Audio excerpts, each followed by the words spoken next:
ನಮಸ್ಕಾರ ಮತ್ತೆ ನಿಮಗೆಲ್ಲ ದುಡ್ಡಿನ ಮಾತು ಕಾರ್ಯಕ್ರಮಕ್ಕೆ ಸ್ವಾಗತ. ಇವತ್ತು ಆಕ್ಚುಲ್ ಆಗಿ ನೀವು ನೋಡಿದ್ರಿ ಅಂತಂದ್ರೆ ಗೋಲ್ಡ್ ಬೆಲೆ 13,700ಕ್ಕೆ ಹೋಗ್ಬಿಟ್ಟಿದೆ. ಆಕ್ಚುಲ್ ಆಗಿ ನಿನ್ನೆ ಈವ್ನಿಂಗ್ಗೆ 13,550ಕ್ಕೆ ಹೋಗಿತ್ತು. 24 ಕ್ಯಾರೆಟ್ ಗೋಲ್ಡ್ ಆಲ್ಮೋಸ್ಟ್ 15,000 ಟಚ್ ಆಗಿದೆ. ಬೆಳ್ಳಿ 260 ಅಂತ ಹೇಳ್ತಾ ಇದ್ದಾರೆ. ಅಲ್ಲ, ಫ್ಯೂಚರ್ಸ್ ಮಾರ್ಕೆಟ್ ಅಲ್ಲಿ 232. ಗೋಲ್ಡ್ 3,980 ವರೆಗೂ ಇತ್ತು. 4,177 ಹೋಗ್ಬಿಟ್ಟಿದೆ ಡಾಲರ್ಸ್ ಅಲ್ಲಿ. ಹಾಗೆ ಕಚ್ಚಾ ತೈಲದ ಬೆಲೆ ಇಳಿದಿದೆ. ಬೆಳಗ್ಗೆ 180 ಪಾಯಿಂಟ್ವರೆಗೂ ಏರಿದಂಥ ನಿಫ್ಟಿ 85 ಪಾಯಿಂಟ್ವರೆಗೂ ಇಳಿದಿದೆ. That is +85. ಈಗ 92, 93ನಲ್ಲಿ ಟ್ರೇಡ್ ಆಗ್ತಾ ಇದೆ. ಗಂಟೆ 3 ಆಗ್ತಾ ಇದೆ. ನಂಗೆ ಇದು ಯಾವಾಗ ಮುಗಿಯುತ್ತೆ ಅನ್ನೋದು ಗೊತ್ತಿಲ್ಲ. ಬ್ಯಾಂಕ್ ನಿಫ್ಟಿ +10 ಇತ್ತು, ಈಗ -90. ಏನ್ ಮಾಡ್ಬಿಟ್ರು ಅಂತಂದ್ರೆ ಇವತ್ತು IT ಸ್ಟಾಕ್ಸ್ನ ತಿರ್ಗಾ ಏರಿಸ್ಬಿಟ್ರು. IT ಸ್ಟಾಕ್ಸ್ನ ಮಾತ್ರ ಏರಿಸಿಲ್ಲ, ಇದೇ ಸಮಯದಲ್ಲಿ ಈ ಗೋಲ್ಡ್ ರಿಲೇಟೆಡ್ ಸ್ಟಾಕ್ಸ್ನ ಕೂಡ ಏರಿಸಿದ್ದಾರೆ. Metal 1.7, pharma 1.6, IT 1.4, FNCG 0.4, auto -0.1.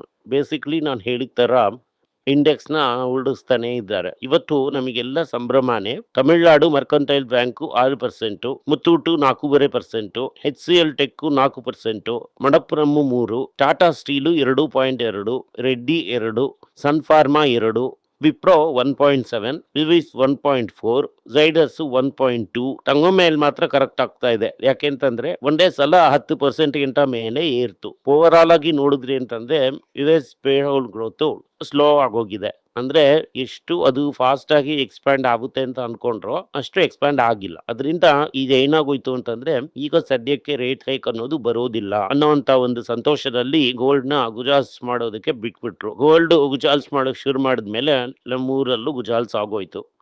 ನಮ್ಗೆ ಒಂದು ಬ್ಯಾಡ್ ನ್ಯೂಸು ಏನಾಗೋಯ್ತು ಅಂತಂದ್ರೆ ರುಪಿ ಹೊತ್ತಿಗೆ ಈ ಕಂಪ್ಯೂಟರ್ ಇಂಜಿನಿಯರ್ ಈ ಕಡೆ ತಿರುಗಿ ನೋಡೋ ಅಷ್ಟರಲ್ಲಿ ಇಲ್ಲಿ ಬಿದ್ದು 95.40ಗೆ ಬಂದ್ಬಿಡ್ತು. ಕಚ್ಚಾ ತೈಲ ಇಳಿದ್ರು ಕೂಡ ರೂಪಾಯಿ ಖಾಲಿ ಅನ್ನೋದನ್ನ ನಾನು ನಿಮ್ಗೆ ಹಲವು ಬಾರಿ ಹೇಳಿದ್ದೀನಿ. ಅಲೆ ಕೆಳಗಾಗ್ ನಿಂತರೂ ಕೂಡ ರೂಪಾಯಿನ ಕಾಪಾಡೋದಕ್ಕಾಗಲ್ಲ. ಅವ್ರ ದೇಶದವನು ನೀನ್ ತಗೊಂಡು ಹೋಗ್ತಾನೆ ಇರು ಅಂತಾನೆ. ಇದರಿಂದಾನೇ ಪ್ರಾಬ್ಲಮ್ಮು. ಇದು ಈ ಕ್ಯಾಪಿಟಲ್ ಫ್ಲೋಸು, ಡಾಲರ್ ಡಿಮ್ಯಾಂಡು, ಏನೇನೋ ದೊಡ್ಡ ದೊಡ್ಡ ಮಾತೆಲ್ಲ ಹೇಳಿ ರೂಪಾಯಿನ 95.39ಕ್ಕೆ ತಗೊಂಡೋಗ್ಬಿಟ್ರು. ತಿರ್ಗಾ ಡಾಲರ್ನ ಮಾಡೋ ಅಂತ ಒಂದು ಪರಿಸ್ಥಿತಿಗೆ ಬಂದ್ಬಿಟ್ಟಿದೆ. ಆಯಿಲ್ ಮಾರ್ಕೆಟಿಂಗ್ ಕಂಪನೀಸ್ ಏನ್ ಹೇಳ್ತಾರೆ ಅಂತಂದ್ರೆ ನಮ್ಗೆ 2,19,000 ಕೋಟಿ ನಷ್ಟ ಆಗಿವೆ, ಅದರಿಂದ ನಮ್ಗೆ ರೇಟ್ ಕಡಿಮೆ ಮಾಡೋದಕ್ಕೆ ಆಗ್ತಾ ಇಲ್ಲ ಅನ್ನುವಂತ ಒಂದು ವಿಚಾರವನ್ನ ತಿಳಿಸ್ತಾ ಇದ್ದಾರೆ. ಅಯ್ಯ, ಟ್ಯಾಕ್ಸ್ನ ಹಾಕಿ ನೀವು ತಿಂತೀರಾ? ಟ್ಯಾಕ್ಸ್ ಇಂದಾನೇ ನೀವು ಈಗ 2,20,000 ಕೋಟಿನ ಕೊಡೋದಕ್ಕೆ ಹೇಳಿ. ನಿಫ್ಟಿ 80 ಇಷ್ಟು ದಿನ ಏರ್ಸಿದ್ರು ಕೂಡ 200 ಮೂವಿಂಗ್ ಆವ್ರೇಜ್ಗಿಂತ ಕೆಳಗಡೆನೆ ಇದೆ. ಅದರಿಂದ ಅದು ನೆಗೆಟಿವ್ ಟ್ರೆಂಡ್ ಏನೆ. ಇನ್ಫೋಸಿಸ್ 33 ವರ್ಷದಲ್ಲಿ ಇದೇನೇ ವರ್ಸ್ಟ್ ಪೀರಿಯಡ್ ಅಂತ ಹೇಳ್ತಾ ಇದ್ದಾರೆ. ಫಸ್ಟ್ ಅಲ್ಲಿ ಇದು 37%, ಪೀಕ್ ಇಂದ ಆಲ್ಮೋಸ್ಟ್ 50% ಇದು ದಬಾಕೊಂತು. ಇವತ್ತು ಯಾಕೆ HCL ಏರಿದೆ ಅಂತಂದ್ರೆ 3 ವರ್ಷ ಆದ್ಮೇಲೆ ಒಂದು ರೆಕಾರ್ಡ್ ಡೀಲು $1.14 ಬಿಲಿಯನ್ ಅವರು ಸಹಿ ಹಾಕಿದ್ದಾರೆ ಒಂದು ಫಾರ್ಚೂನ್ 50 ಕಂಪನಿಯ ಜೊತೆ. ಅದು AI ನಲ್ಲೂ ಇದೆ ಅಂತ ಹೇಳ್ತಾ ಇದ್ದಾರೆ. ಸೊ ಇದರಿಂದ ಅದು ಏರಿದೆ. ಟೆಕ್ ಮಹೀಂದ್ರ ಒಂದು ಇಟಾಲಿಯನ್ ಕಂಪನಿನ ತಗೊಂಡು ಅದೊಂದು design company strict down subsidiary ಅಂತ ಹೇಳಿ ಅವ್ರಿಗೆ 750 ಕೋಟಿಯಷ್ಟು ಒಂದು ಗ್ಯಾರಂಟಿಯನ್ನ ಕೊಟ್ಟಿದ್ದಾರೆ. 5 ವರ್ಷದಲ್ಲಿ 4 ವರ್ಷ ಲಾಸ್ ಆಗೇ ಮಾಡಿದೆ. ಇದು ಇನ್ನೊಂದು ಸಸಹಾಯ ತರ ಆಗಿ ಫಂಡಿಗೆ ಹೋಗ್ಬಿಡುತ್ತೇನೋ ಎನ್ನುವಂತ ಭಯ ಮಾರ್ಕೆಟ್ ಅಲ್ಲಿ ಇದೆ. ನೀಲ್ಕಂಠ್ ಅಂತಂದ್ರೆ ಶಿವನ ಹೆಸರು. ಹಂಗೆ ನೀಲ್ಕಂಠ್ ಮಿಶ್ರಾ ಅಂತ ಒಬ್ರು ಇದ್ದಾರೆ. ಅವರು ನಾಯಕರು ಮೋದಿ ಅವರ ಕ್ಯಾಂಪ್ ಅಲ್ಲಿ ಇದ್ದಂಥವ್ರು. ಅವರು ಒಂದು ಅಡ್ವೈಸರಿ ಗ್ರೂಪ್ ಅಲ್ಲಿ ಅವ್ರೇನ್ ಹೇಳ್ತಾರೆ ಅಂತಂದ್ರೆ AI ಇಂದ IT ಜಾಬ್ ಟ್ರಾನ್ಸ್ಫಾರ್ಮ್ ಆಗ್ಬಿಡುತ್ತೆ ಅಂತ ಹೇಳ್ತಾ ಇದ್ದಾರೆ. ಅದರಿಂದ ಕೆಲಸ ಹೋದಂತವ್ರಿಗೆ ಏನ್ ಗತಿ ಅನ್ನೋದನ್ನ ಕೇಳಲ್ಲ ಅಂತಿದ್ದಾರೆ. ಟಾಟಾ ಸ್ಟೀಲು ಏನ್ ಹೇಳ್ತಾರೆ ಅಂತಂದ್ರೆ ಹಾಲೆಂಡ್ ಅಲ್ಲಿ ಈ ವರ್ಷ ಸ್ವಲ್ಪ ಲೈಟ್ ಆಗಿ ಹಾಲೆಂಡ್ ಅಲ್ಲಿ ಈ ವರ್ಷ ಸ್ವಲ್ಪ ಲೈಟ್ ಆಗಿ ಬ್ರೇಕ್ ಇವನ್ ಪ್ರಾಫಿಟ್ ಮಾಡ್ತಾರೆ. 500 ಬಿಲಿಯನ್ ಯೂರೋ ಏಟ್ ಆಗಿ ಬಂದ್ಬಿಡುತ್ತೆ.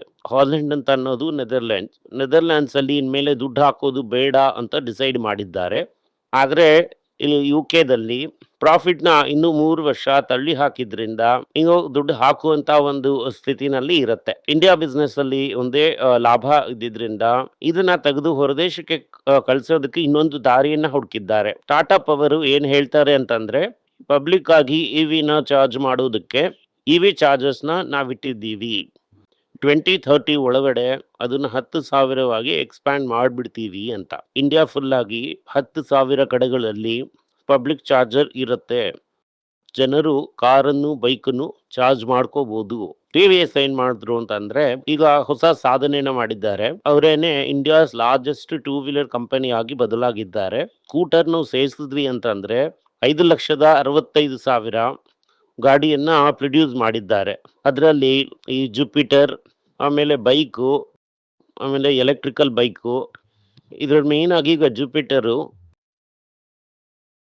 ಎಲೆಕ್ಟ್ರಿಕ್ ಬೈಕಲ್ಲಿ 1 ಮಿಲಿಯನ್ ಪೀಸ್ ಮಾರಿದ್ರಿಂದಾನೆ ಇದನ್ನ ಸೈನ್ಸ್ ಅಂದ್ರೆ ದಾಟಿ ಹೋಗ್ಬಿಟ್ರು.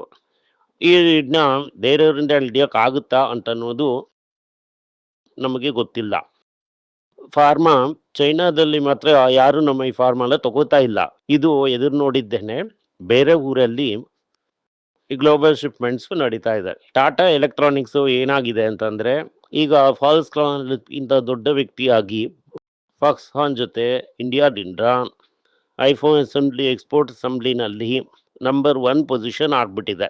ಅದೇ ಈ ಮೇಹುಲ್ ಮಿಸ್ತ್ರಿ ರತನ್ ಟಾಟಾ ಅವರ ಫ್ರೆಂಡು ಈ R&D ಅಸೋಸಿಯೇಟ್ಸ್ ಬೋರ್ಡಿಂದ ರಿಸೈನ್ ಮಾಡಿಬಿಟ್ರು. ಯಾರು ನಾನು ಹೇಳಿದ ಮಾತನ್ನ ಕೇಳಿಲ್ಲ, ನಾನು ಕೂಡ ಯಾರ ಮಾತನ್ನು ಕೇಳೋದಿಲ್ಲ ಅಂತ ಹೇಳಿ ಪಲ್ಟಿ ಹೊಡೆದು ರಿಸೈನ್ ಮಾಡಿಬಿಟ್ರು. ರತನ್ ಟಾಟಾ ಅವರ ಇಬ್ಬರು ಸಿಸ್ಟರ್ಸು ನಿಯೋಲ್ ಟಾಟಾನು ಈ ಬೋರ್ಡಲ್ಲಿ ಇದ್ದಾರೆ. RBI ಏನು ಹೇಳ್ತಾರೆ ಅಂತಂದ್ರೆ ಟಾಟಾ ಸನ್ಸೆಷನ್ನೇ ಇಟ್ಟಿದ್ದಾರೆ. ಆಗಾಗ ಟ್ರಸ್ಟಲ್ಲಿ ದುಡ್ಡು ಜಾಸ್ತಿ ಇರೋವಾಗೆಲ್ಲ ನಿಧಾನವಾಗಿ ಬರಲಿ ಅಂತ ಹೇಳಿ ಫೊಕ್ಕಿ ಹಾಕಿಟ್ಟಿದ್ದಾರೆ. ಅದಾದ್ಮೇಲೆ ಬಜಾಜ್ 24% ಏರಿ 5.5 ಲಕ್ಷ ಕೋಟಿ ಆಗಿ ಏರಿದ್ದಾರೆ. ಪ್ಯಾಕೇಜ್ ಫುಡ್ಸ್ ಈ ITCನಲ್ಲಿ ಬರೋ ಥರ ಇರುವಂಥದ್ದು ನೆಸ್ಲೆ, ITC, ಹಿಂದೂಸ್ತಾನ್ ಯೂನಿಲಿವರ್ ಎಲ್ಲ ಸೂಪರ್ ಆಗಿ ಮಾಡ್ತಾ ಇದ್ದಾರೆ. ಇದೇನೆ ಮುಂದಿನ ಗ್ರೋತ್ ಏರಿಯಾ ಅಂತ JP ಮಾರ್ಗನ್ ಹೇಳ್ತಾ ಇದ್ದಾರೆ. ಈ AH ಸ್ಟಾಕ್ಸ್ ಎಲ್ಲ ನಿನ್ನೆ ದಬಾಕ್ ಹೊಂತು after record rally.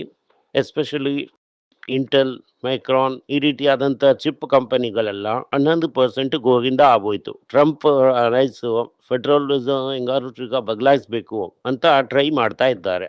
Google 4.1 billion euro ಫೈನ್ಗೆ ಅಗೇನ್ಸ್ಟ್ ಆಗಿ ಅಪೀಲ್ ಮಾಡಿ ಫೈನಲ್ ಅಪೀಲು ಕೈ ಬಿಟ್ಟು ಹೊರಟೋಯ್ತು. $4 ಬಿಲಿಯನ್ ಅವರು ಫೈನ್ನ ಕಟ್ಟಲೇಬೇಕು. 4 ಬಿಲಿಯನ್ ಯೂರೋ ಫೈನ್ನ ಕಟ್ಟಲೇಬೇಕು. ಈಗ US ಇರಾನ್ಗೆ ವಾರ್ನ್ ಮಾಡಿದ್ದಾರೆ. ಈ ರೀತಿ ಥ್ರೆಟ್ ಮಾಡ್ತಾರೆ ಅಂದರೆ ಟ್ಯಾಕ್ಸು. ಅದರಿಂದ ನಮ್ಮನ್ನ ಬೇರೆಯಾಗಿ ಇಸ್ರೇಲ್ನ ಬೇರೆಯಾಗಿ ಡೀಲ್ ಮಾಡಿ ಅಂತ ಹೇಳಿದ್ದಾರೆ. ಒಟ್ಟಿನಲ್ಲಿ ಈಗ 2-3 ದಿನದಿಂದ ರೇಟ್ ಕಟ್ ಇಲ್ಲ ಅಂತ ಮಾರ್ಕೆಟ್ ಅನ್ಕೋತಾ ಇರೋದ್ರಿಂದ ಗೋಲ್ಡ್ ಪಲ್ಟಿ ಹೊಡೆದು V995 ಇಂದ ಎಗ್ರಿ ಇವತ್ತು 4,150 ದಾಟಿ ಹೋಗ್ತಾ ಇದೆ. ರೂಪಾಯಿ ಕೂಡ ವೀಕ್ ಆಗಿರೋದ್ರಿಂದ ಇಂಡಿಯಾದಲ್ಲಿ 24 ಕ್ಯಾರೆಟ್ ಗೋಲ್ಡ್ ತಿರ್ಗಾ 15,000 ದಾಟಿಬಿಡತ್ತೆ. ಈ 5-6 ತಿಂಗಳು ವೀಕ್ನೆಸ್ ಬರುತ್ತೆ ಅಂತ ಹೇಳಿದ್ದು ಬರಲ್ವೇನೋ ಅನ್ನೋ ರೀತಿ ಇದೆ. ಈ ಅಮೆರಿಕನ್ ಇಂಟ್ರೆಸ್ಟ್ ರೇಟ್ ಅಂತ ಅನ್ನೋದು ಇದು ನಡೀತಾ ನೋಡೋದಕ್ಕೆ ಹೊರತು ನಮ್ಮಿಂದ ಈಗ ಕ್ಲಿಯರ್ ಆಗಿ ಏನು ಹೇಳಕ್ಕಾಗಲ್ಲ. ಧನ್ಯವಾದಗಳು. ಈ ವಿಡಿಯೋ ನಿಮಗೆ ಇಷ್ಟ ಆಗಿದ್ರೆ ವಿಡಿಯೋನ ಲೈಕ್ ಮಾಡಿ, ನಮ್ಮ ಚಾನೆಲ್ನ ಸಬ್ಸ್ಕ್ರೈಬ್ ಮಾಡಿ, ಬೆಲ್ ನೋಟಿಫಿಕೇಶನ್ ತಟ್ಟಿ. ಈ ವಿಡಿಯೋನ ಸಾಧ್ಯ ಆದ್ರೆ ನಿಮ್ಮ ಸಂಬಂಧಿಕರಿಗೂ ಸ್ನೇಹಿತರಿಗೂ ಕಳಿಸಿ. ಧನ್ಯವಾದಗಳು. ಎಲ್ಲರಿಗೂ ನಮಸ್ಕಾರ. ಮಕ್ಕಳಿಗೋಸ್ಕರ financial literacy money for nothing ಅಂತ 2ನೇ ಪಾರ್ಟ್. ಇದರಲ್ಲಿ ಚೆಕ್ ಬರೆಯೋದು ಹೇಗೆ, ಡೆಪಾಸಿಟ್ ಸ್ಲಿಪ್ ಬರೆಯೋದು ಹೇಗೆ, ಇದು ಹೇಗೆ ಬಂದಿದೆ, ಆಟರಿಂದ ಡಿಮಾನಿಟೈಸೇಷನ್ ವರೆಗೂ ಎಲ್ಲವನ್ನು ಕವರ್ ಮಾಡಿದ್ದೀವಿ. 12 ವರ್ಷದ ಮಕ್ಕಳಿಗೆ ಇದು ತುಂಬಾ ಯೂಸ್ಫುಲ್ ಆಗಿರುತ್ತೆ. ಈ ಬುಕ್ ಈಗ ಸದ್ಯಕ್ಕೆ ಸ್ಪೆಷಲ್ ಪ್ರೈಸ್ ಅಲ್ಲಿ $450 ಕೊಡ್ತಾ ಇದ್ದೀವಿ. ಇದನ್ನ ಯೂಸ್ ಮಾಡ್ಕೊಳ್ಳಿ. ಧನ್ಯವಾದಗಳು. ದುಡ್ಡಿನ ಮಾತು ವೆಬ್ಸೈಟ್ ನ ಸಬ್ಸ್ಕ್ರೈಬ್ ಮಾಡಿ. 1 ವಾರಕ್ಕೆ 4 ಪ್ರೀಮಿಯಂ ಆರ್ಟಿಕಲ್, ಆರ್ಟಿಕಲ್ಸ್ ಒಂದು 10ರಿಂದ 15 ನಾವು ಹಾಕ್ತಾ ಇದ್ದೀವಿ. ಇದರ ಸಬ್ಸ್ಕ್ರಿಪ್ಷನ್ 1 ತಿಂಗಳಿಗೆ $99 ಅಷ್ಟೇ. ಹೇಳುವಂತ ಕಾನ್ಸೆಪ್ಟ್ಸ್ ನ ಗ್ರೇಟ್ ಆಗಿ ಎಕ್ಸ್ಪ್ಯಾಂಡ್ ಮಾಡಿ ಇದನ್ನ ಓದಿದ್ರೆ ನಿಮ್ಗೆ ತುಂಬಾ ಯೂಸ್ಫುಲ್ ಆಗಿರುತ್ತೆ. ಧನ್ಯವಾದಗಳು. ನಮಸ್ಕಾರ. ಮಕ್ಕಳಿಗೋಸ್ಕರ ಒಂದು ಬುಕ್ ನ ಲಾಂಚ್ ಮಾಡಿದ್ವಿ. ಅದು ತುಂಬಾ ಸಕ್ಸಸ್ಫುಲ್ ಆಗಿದೆ. ಯಾರಿಗೆಲ್ಲ ಆ ಬುಕ್ ಬೇಕೋ ನಮ್ಮ ಟೀಮ್ ನ ಕಾಂಟ್ಯಾಕ್ಟ್ ಮಾಡಿ. ಕೆಳಗಡೆ ಇರುವಂತ ನಂಬರ್ ಅಲ್ಲೂ ವೆಬ್ಸೈಟ್ ಅಲ್ಲೂ ನೀವು ನಮ್ಮನ್ನ ಕಾಂಟ್ಯಾಕ್ಟ್ ಮಾಡಿದ್ರೆ ನೀವು ಆ ಬುಕ್ ನ ತಗೋಬಹುದು. ಬೇರೆ ನಮ್ಮ ಬುಕ್ ಗಳು ಕೂಡ ಅವೈಲೇಬಲ್ ಆಗಿದೆ. ಇದನ್ನ ನಮ್ಮ ವೆಬ್ಸೈಟ್ ಮುಖಾಂತರನೂ ತಗೋಬಹುದು. ಕೆಳಗಡೆ ಇರುವಂತ ವಾಟ್ಸ್ಆಪ್ ನಂಬರ್ಗೆ ಮೆಸೇಜ್ ಮಾಡಿ ಕೂಡ ತಗೋಬಹುದು. ನಿಮಗೆ ಏನಾದ್ರೂ ಸಂದೇಹ ಇದ್ದು ನನ್ನನ್ನು ಕಾಂಟ್ಯಾಕ್ಟ್ ಮಾಡಬೇಕು ಅಂತ ಅನ್ಕೊಂಡ್ರಿ ಅಂದ್ರೆ ಸ್ಕ್ರೀನ್ ಮೇಲೆ ಬರ್ತಾ ಇರುವಂತ ಮೇಲ್ ID ಗೆ ಮೆಸೇಜ್ ಮಾಡಿ. ನಮ್ಮ ಟೀಮ್ ನಿಮ್ಮನ್ನ ಕಾಂಟ್ಯಾಕ್ಟ್ ಮಾಡ್ತಾರೆ.